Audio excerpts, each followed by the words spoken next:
Tilt, your workout today is 10, 8, 6, 4, 2 of deadlifts with a cash out of a 400-meter farmer's carry. Now, we're going to dive deeper into our setup for the deadlift and some common faults that we might see. Now,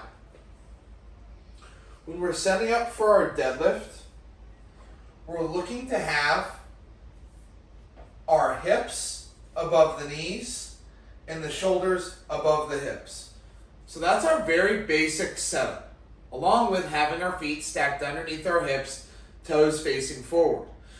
What can happen in that setup position is we can see one of two faults. One is going to have my hips and shoulders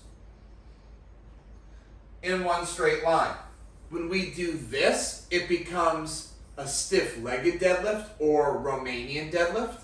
And just, the difference between those is stiff-legged deadlift would be the plates returning to the ground, where the Romanian deadlift has you pausing before the plates touch the ground.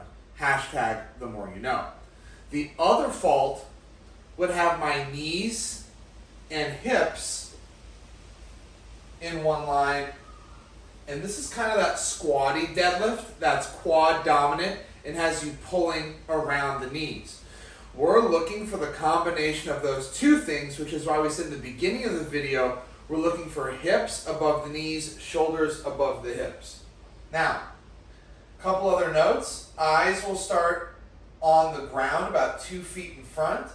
And as I stand, my gaze can come to the front.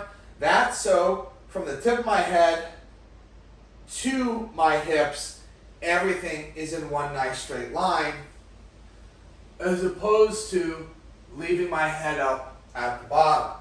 So again, feet underneath the hips, hips over the knees, shoulders over the hips, standing tall, entire foot in contact with the ground.